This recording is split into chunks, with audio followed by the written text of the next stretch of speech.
Hello and welcome to the School Safety Free Period. I'm Amanda Klinger.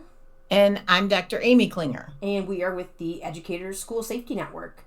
Today, we have our Violence in Schools report. The official report will be coming out pretty soon. But before we got too busy into back to school, we wanted to take some time to talk a little bit informally with some previews and kind of talk about our impressions, gathering that data over the course of the year. And then obviously the big story of violence in schools last year was swatting. So we want to stop avoiding that elephant in the room and talk about it a little bit. And that's why you listen to the podcast, because you get sneak peeks before anyone else. I thought you were going to say, and that's why you always leave a note, but okay. That might be too obscure of a reference, but it's pretty mainstream. I think prior to the actual release of the report, we can all, like you said, we can all talk about the elephant in the room, because I'm pretty sure that you might have a guess. Our listeners probably have a guess as to what some of the most significant incidents were this past school year, because you probably experienced them or know someone who did. Yeah. So I think an important kind of just foundational thing in our research, we don't track quote unquote swatting per se. We have always tracked false reports. And that includes both intentional false reports like swatting, where someone intentionally says, oh my gosh, there's a shooter here. And it also incorporates accidental false reports. I know past school year there was one in Florida where a teacher overheard what she thought was someone talking about that there was a shooting and pushed a panic button, and the school went into a response. I can tell you kind of anecdotally, this school year, of our incredible quantity of false reports that we tracked, almost all of them were intentional false reports, or what people are commonly calling swatting. Yeah, and I think that's important to keep in mind, that what we're going to be talking about, almost without exception, regardless of who the perpetrator is, were deliberate, intentional acts. And I think the one thing that I want to kind of say right out of the gate is that in our reports, we talk about violent threats and violent incidents. And we quantify swatting, or false reports of an active shooter, as a violent incident, not a threat. And people will say, well, but nothing happened. But, oh yes, something absolutely happened. It was an attack perpetrated on the school that elicited a response that made it necessary for the school to do something. So it was, in fact, an incident. When we look at threats, we look at something where maybe they're investigating, or, it turns out nothing actually happened. But in this particular case, something very specific did happen. Someone made a report, indicated there was an active shooter event. The school had to elicit a response, as well as law enforcement. So it is a deliberate attack. And so we just want to be really clear that we are quantifying them as violent incidents, not threats. Yeah, I think to build off of that, it's sort of like, what is the distinction between a threat and swatting, right? Well, a threat is the school receives a communication. I'm going to, there's going to be. And like you said, schools do investigations, schools do take actions to address threats, but the posture of the response is it's we're investigating, we're removing students from that area out of an abundance of cautionary. Caution. Yes. Yeah, and exactly. In a swatting incident, there is a period of time where people think they're going to die. And we've done research, additional research with a school district that experienced a swatting incident. And yes, after the fact, hours and hours later, everyone realized, oh, we're not in danger, and maybe we never were in danger. But there is a period of time where schools are in a reactionary posture that is not investigation or abundance of caution. They are literally taking steps to try to save their lives. And it's not a period of time like a minute or two as they listen to the call. It's a substantive period of time where everyone in the school is taking a response. It's not an administrator is investigating or asking around.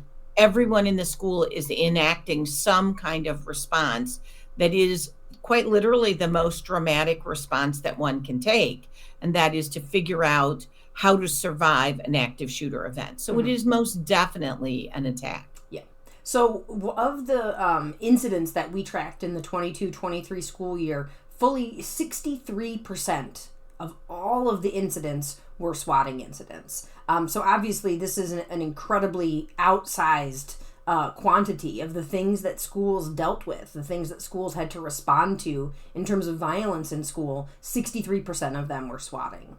So every time there was an incident in a school, and there's always a wide array of incidents in schools, whether that elicit or require some kind of response, typically outside the capabilities of the school. But we know that there's a wide array. And so typically our percentages are less than 20% for any given incident over the years that we've done this. It's usually, 15% or less, because there's such a wide diversity of incidents. So it's really unheard of in our research to have this incredibly high number of 63% of all the incidents that a school dealt with were actually swatting. Keeping in mind, that means 63% of the incidents, they believe there was an active shooter happening in their school. Yeah. So I guess we kind of want to preview two questions about swatting. And I think the first one is, why do we think that this happened? What are some potential explanations or some potential context for why there was this incredible quantity, 446 swatting incidents, and some of those, it is just that so many schools in a school district experienced swatting that they were even counted one, even though it's potentially multiple incidents. So that's the first question, why, and some context. And then I think importantly, the second question, so what can we do about it? Going into this next school year, what are the lessons that we can learn? What are the things that we can do to set ourselves up for success, to maybe be less significantly impacted by a swatting incident? So do you want to start with the first one, kind of the why and the context? Yeah, I think the question why is why, because it works. Yeah. It is really from the viewpoint of the attacker, it is exactly what you're looking for. You're looking for chaos, fear, anxiety, disruption, undermining the trust in the institution, creating the perception that this place isn't safe. And so that used to be, a kid that would say in chemistry in front of 10 kids, oh, I think I'm going to shoot up the school. And, 10 kids would hear it. And then it was social media, which is maybe, 100 people would share it or see it, or 1,000 people. And now you've taken the unknown of potentially maybe it's going to be something happening, and pivoted to there is something happening, without having to actually do it. Yeah. So you can have an outsized impact on a school by saying this thing is happening, and by doing it multiple schools simultaneously. And you don't even have to be in the country. You don't have to have any relationship with the school. You can do incredible numbers of attacks. And it's really about trying to undermine that perception and belief of safety, and weaponize the fear that we all have about a potential active shooter, and weaponize it against the school community. So people do it because it works. There's going to be a response.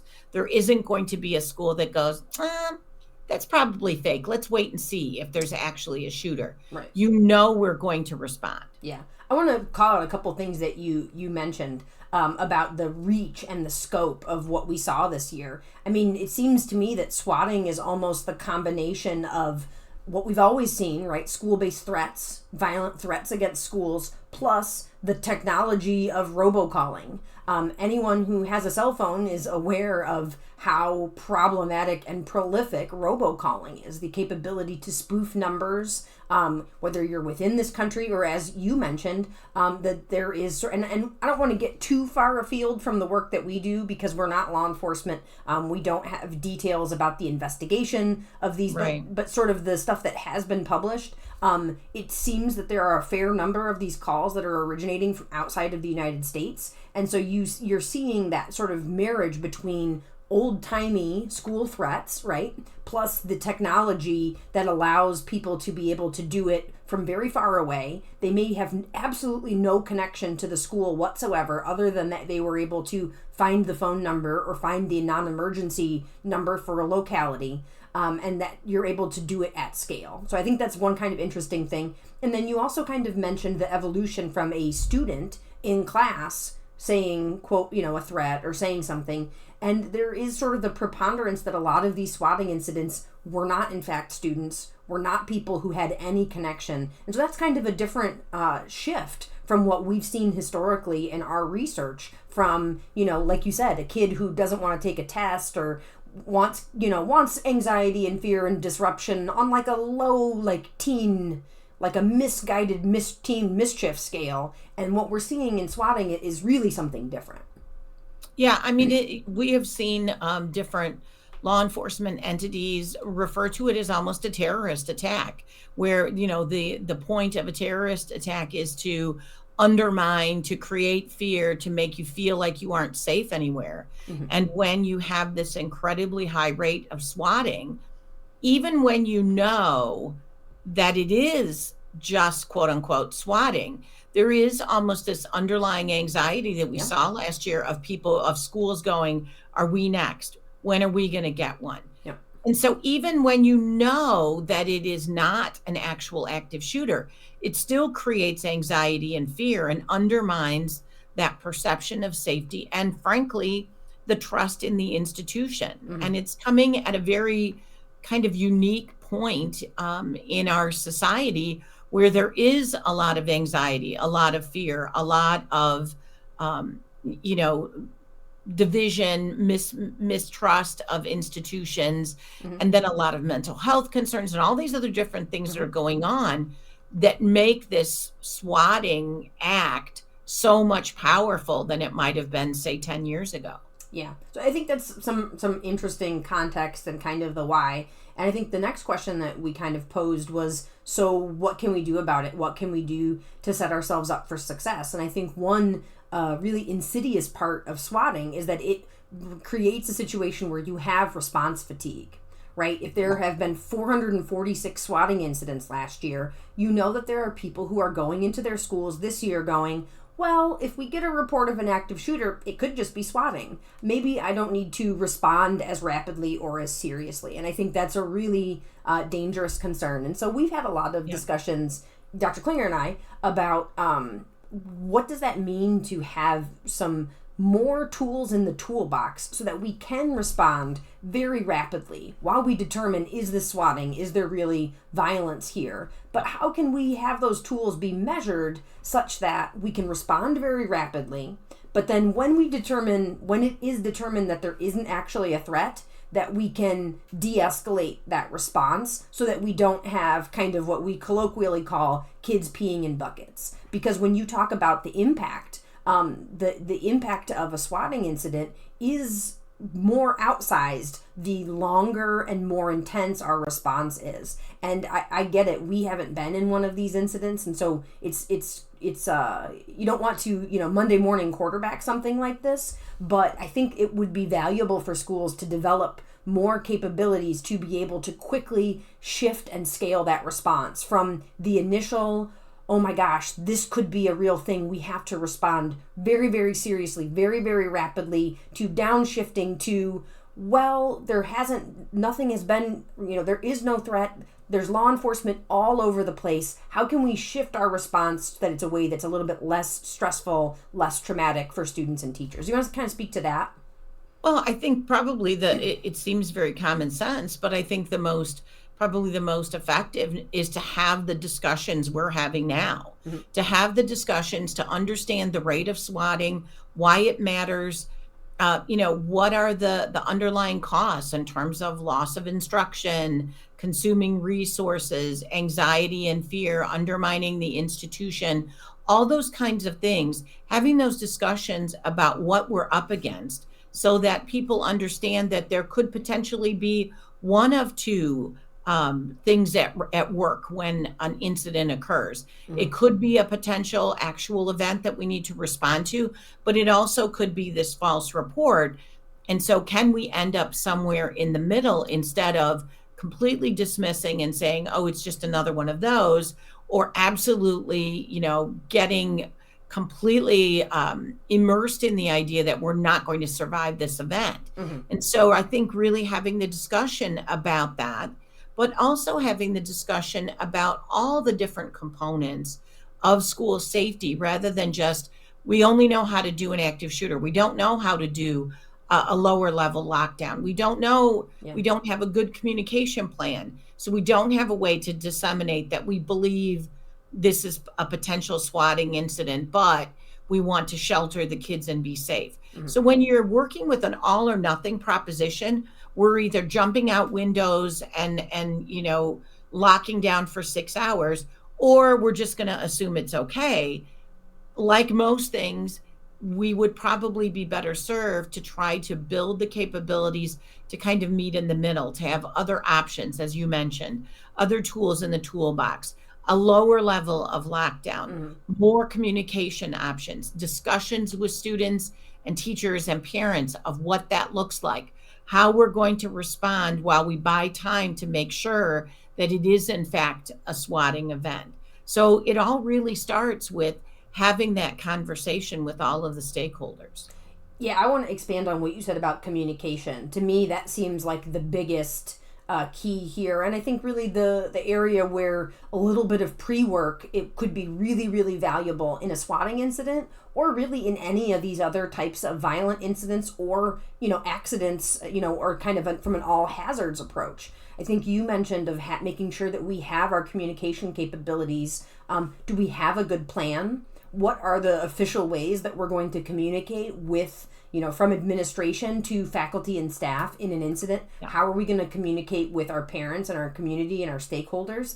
Do those things really work the way we think they work? That's something that we see a lot. That, in theory, you go to a school and you ask, well, what's the communication plan? How would that work? How would you communicate? Well, in theory, we would do this, this, and this. Okay, have you tested that? Does it actually work? If you are planning on relying on your cell phone, which is a whole nother episode, a whole nother discussion, does everybody have cell phone service? Can people hear the PA? Can people get push notifications? And to really kind of work through what is the communication plan, and then importantly, do we have redundancy?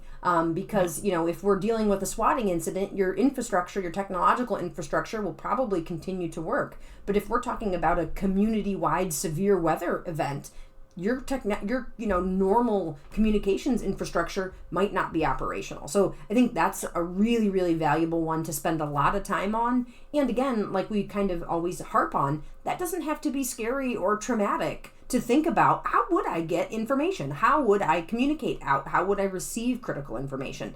And having those conversations. And I think it's kind of ironic that in the swatting sphere, if you will, the schools that have only done active shooter, and that's all they've ever trained for or talked about, actually tend to be less prepared for a swatting incident, because they only know how to go 100 miles an hour. They don't know how to take a more measured response. And I think that really has some value for people to think about as they come back. So if we're saying we're going to do an active shooter drill, and our only options are the kids blow it off, they think it's ridiculous, or the kids are so scared they're crying and writing on their messages on their arms to their parents. If those are our only two options, we're not doing this quite right. Yeah. And so again, if that's what happens in the drill, think about how can we interpret that or extrapolate that out to when we have a swatting event? Can we do something that is in the middle of nobody cares, everyone thinks it's funny and ridiculous, or everyone is so traumatized? Can we come to a middle sort of response? And if the only thing we've ever done is try to scare people into submission with a active shooter drill, and we've never had all these other conversations like you've alluded to, and we've never done any other kind of trainings of less aggressive measures, a school is going to find themselves in that making that dichotomous choice. Neither one of those decisions is going to be right in a swatting event. It's that hitting sort of in the middle where we can toggle up when we have evidence to suggest that there really is something happening, and we can toggle down when we begin to understand that it's really another one of those swatting incidents. Yeah. I think that response, that measured response, would be really beneficial. Yeah, I think it's interesting what you said about the schools that only trained on active shooter actually had worse experiences or report having, worse experiences in swatting incidents. And I think that kind of belies this undercurrent of when the only thing that we prepare for is active shooter, there is this sort of necessity to cut corners, right? If we're dealing with the true life or death situation, then these littler things don't matter. Students with special needs having real difficulty doesn't matter. Students who need access to their medicine doesn't matter. Kids peeing in buckets doesn't matter. True, if we're dealing with the true life or death situation, we do have to cut corners because we are dealing with trying to preserve life. And if we haven't prepared for other types of situations where maybe it is important that the kids have access to their medicine, or maybe it is important that we are not needlessly traumatizing our students with social and emotional needs, then that's a kind of a different thing, like you had mentioned, of toggling up and toggling down. And if we only have one speed, if we've got 0 or 100, Yeah. and that's it, maybe 80 would be a more appropriate response for a swatting event. But we find schools that are forced into an all or nothing response. Yeah. So obviously, as you can tell, there's a ton more to unpack. As we have the report, I think in upcoming episodes, we'll be able to show a little bit more of that data and what that looks like. And some of the other findings, when you take away the big elephant in the room, swatting, there's other interesting insights from the report from last year. So obviously there'll be plenty more to come, and always we want to make sure that we have that focus with helpful, actionable stuff for educators, not just admiring the problem, although some of it is very, very interesting. We want to make sure that we're moving forward with kind of helpful stuff. Well, and I think the big question that we're going to address in the coming weeks is, are we going to see this kind of level of swatting as we move into the 23-24 school year?